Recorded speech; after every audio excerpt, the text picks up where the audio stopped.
자, 정착 토픽 두 번째는 노사모. 정청래가 노사모 출신입니다. 노사모 정청래도 무족보 이재명과 맞짱 뜬다 앞으로. 이재명은 족보가 없죠. 좌파 진영 안에서. 그래서 이 정청래가 그렇게 정청래가 당대표 되지 못하도록 박찬대를 밀었다는 것도 충분히 짐작이 가능하죠. 자, 그 말씀을 드리기 전에 일단 조국입니다. 조국. 이 말씀드린 대로 조국이 이제 정치권에 등판을 다시 하게 되는데 참 어떻게 보면은 말도 안 되는 이야기죠. 무슨 뭐 동네 투사 하다가 그 감옥 간 것도 아니고 이 입시비리 그 특히 뭐 딸 뭐 표창장 뭐 교수 연구실에서 표창장 막 그 오려 붙이기 막 해가지고 표창장 가짜 표창장 만들어서 제출하고 자기 아들 뭐 미국에서 시험 보는데 같이 그냥 뭐 전화로 해서 뭐 인터넷으로 했든지 전화로 했든지 같이 시험 보자 같이 시험 봐주고 뭐 참석하지도 않았던 뭐 인턴을 했다고 그 속이고 그런 겁니다. 그런 죄입니다. 거기다가 또 하나는 권력형 비리, 유재수 감찰 무마. 자, 이런 겁니다. 무슨 뭐 독립운동, 민주화 운동, 뭐 노동운동 아닙니다. 그런 사람을 이게 재판이 오래 끌었죠. 재판도 그러니까 한 5년 가까이 끌었을 겁니다. 그리고 대법원 확정 판결 가까스로 나와서 징역 2년 받고 들어갔는데 지금 7개월, 8개월 살고 나오는 겁니다. 그런데 이 그 극성 묻지마 지지층이 있죠. 그래서 지난번에 총선 때 이 비례대표 전용 정당을 만들어서 뭐 국회의원 배지도 달고 이제 날아갔지만은 근데 어쨌든 다시 지금 돌아옵니다. 그러면 이제 어떤 일이 생길지 결과적으로 이재명에게는 이게 치명타가 됩니다. 지금 피선거권도 아마 회복할 겁니다. 지금 사면은 확정이 됐고 복권까지 이제 포함이 될 텐데 보통 사면하고 복권 권리가 이제 복원되는 거죠. 피선거권 박탈됐던 것이 다시 회복되는 건데 그게 이제 같이 동시에 이루어집니다. 그렇게 되면은 지금 그 조국당은 대표적인 공석으로 남아 있고 이 김선민 대표 권한 대행 체제 이 조국의 감옥으로부터의 지시를 받아서 당을 운영하고 있는 그 사람이 이제 그게 끝나고 조국이 당 대표로 다시 선출이 되겠죠. 대표적 복귀를 하면 되겠네요. 뭐 공적으로 남겨놨으니까는. 그리고 조국이 대표직에 복귀하면 내년 6월 지방선거를 총괄을 하는 역할을 맡게 되는데 그건 지방선거 구도에 변화가 생깁니다. 일단 국민의힘에서는 참 또 한심한 이 한가로운 말을 또 하는 걸 제가 들었습니다. 뭐라고 하냐면은 그러면 조국 당이 이 지방선거에서 후보를 내면은 그러면은 좌파가 두 개로 갈라지니까 국민의힘이 유리할 거 아니야. 1대1로 하면은 양쪽에 이제 표가 분산되니까는 좌파 표는 민주당하고 조국당 분산되니까는 그런 한가로운 말을 합니다. 우파 정당은 지금까지 그렇게 해왔죠. 좌파 정당은 절대 그렇게 안 합니다. 자기들이 그 상황이 되면은 막판에 합칩니다. 합당을 하는 것이 아니고 갈라먹기를 하죠. 갈라먹기. 뭐 전남은 예를 들어서 전남지사는 조국당, 아니 부산시장은 민주당. 그렇게 조국이 뭐 서울로 가면은 또 다른 데는 민주당 주고 이렇게 해서 둘이 같이 출마 안 합니다. 연합 공천이라는 거를 하죠. 좌파는 항상 그래왔습니다. 그런데 거기에 대해서 어떤 반대 거부를 국민의힘이 노리면은 절대 안 되는 것이고 그런데 그렇게 하면은 좌파 안에서는 어쨌든 두 개의 세력이 양립을 하는 상황이 되는 거죠. 그러면은 이재명은 국정 운영이 어려워진다는 이야기입니다. 특히 조국이 서울시장이나 부산시장 선거에 직접 출마할 수 있다 이런 시나리오도 계속 나오고 있고 그래서 민주당은 만약에 조국이 복귀를 하면은 호남을 비롯해서 특히 호남이 핵심 지지층이죠. 핵심 지지층인데 거기가 조국이 다 잠식을 해버릴 수가 있습니다. 그럼 결과적으로는 좌파가 분열된다는 이야기죠. 자, 그래서 어쨌든 오늘 조국이 이렇게 포함이 된 것은 하나는 좌파 안의 기득권 세력이 계속 요구를 해서 거기서 조국이 무릎을 꿇었다. 그다음에 두 번째는 그 전에 조국이 감옥에 갈 때 밀약이 있을 수가 있다. 그 조국 당에서 대선 후보를 내지 않는 대신 그때 조기 대선이 뭐 유력해졌을 때니까요.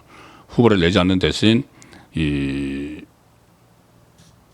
만약에 이재명이 집권을 하면은 조기에 사면시켜준다.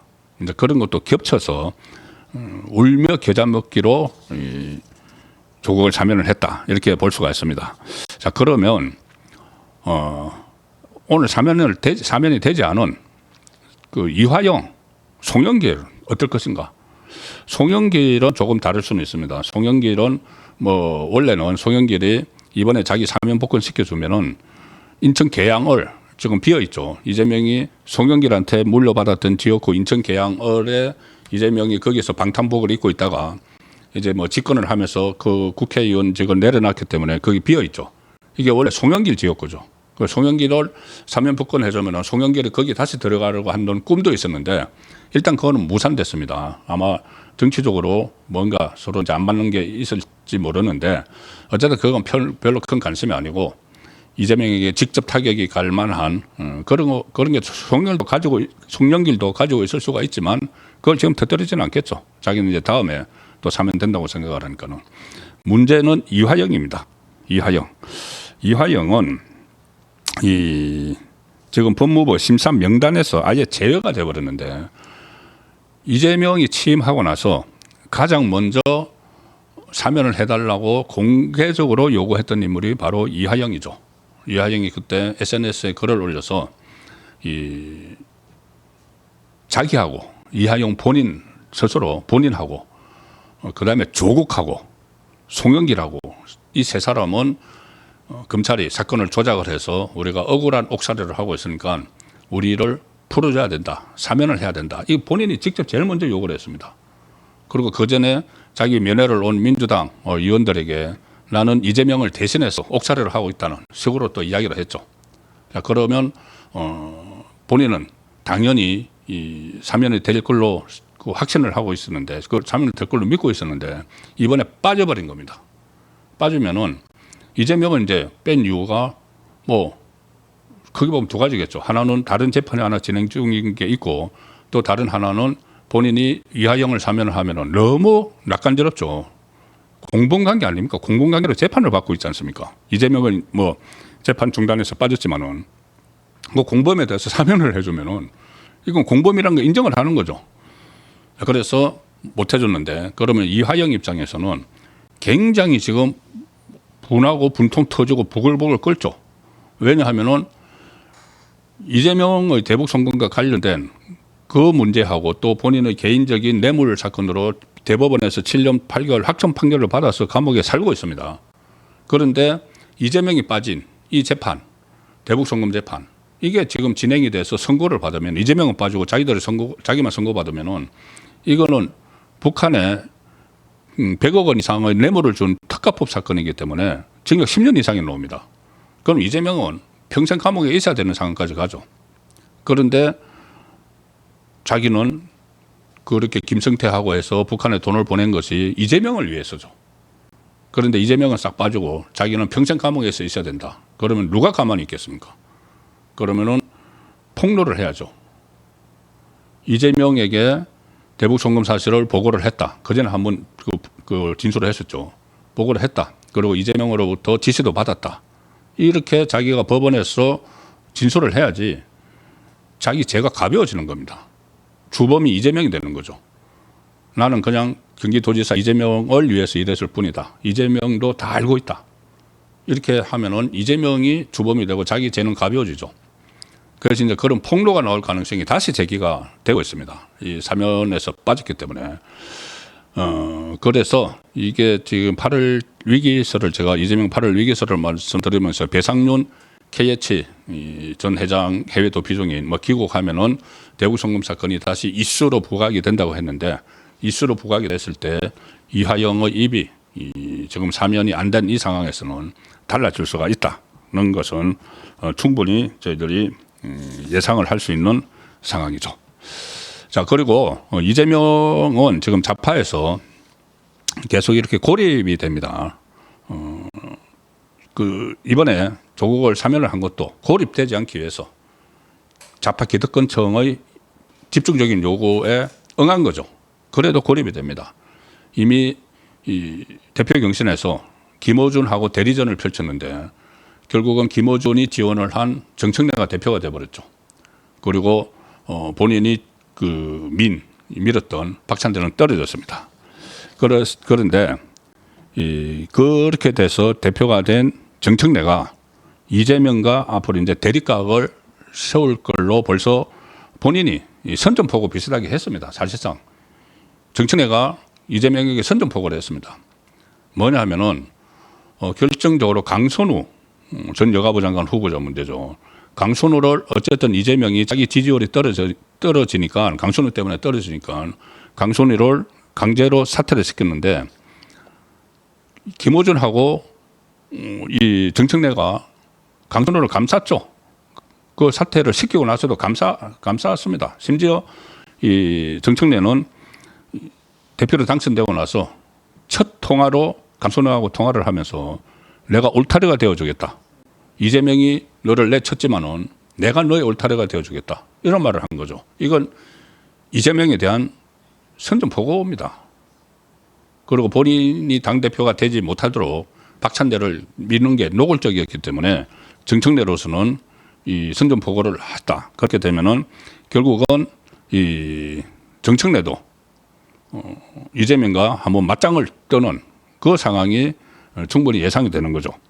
그리고 정청래는 원래 뿌리가 뭐 그렇게 깊은 뿌리가 있는 것은 아닙니다. 그 정청래도 마찬가지로 이재명처럼 그냥 뭐 무족보에 가까운데 그래도 그나마 정청래는 발을 걸치고 있는 것이 이 김어준이 있고 그 다음에 노무현 계열입니다.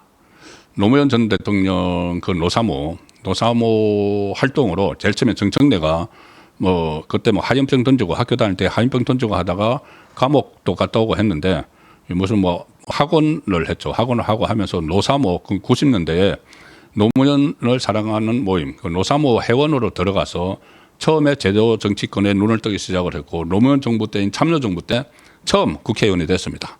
그래서 노무현에 대해서 굉장히 어떤 본인 개인으로서는 이 정치에 입문하게 된 이 계기다 뭐 이렇게까지 이야기를 하는데 자, 노무현 그다음에 문재인으로 이어지죠. 그런데 이재명은 이 문재인과 상극관계입니다. 사실상은. 그래서 그 노무현과도 이제 어쨌든 뿌리가 없으니까는 그 이재명은 노무현이라는 뿌리도 없으니까는 이 어떤 외톨이 비슷하게 돼 있는데 지금 그 노사모라는 것을 내세우면서 정청래가 자기 정치를 하기 시작을 했습니다. 오늘 그 정청래가 문재인도 찾아가고 노무현 전 대통령의 김해 봉하마을 갔습니다. 그런데 거기서 노무현 전 대통령 묘역을 참배를 하고 권양숙 씨도 만나고 했는데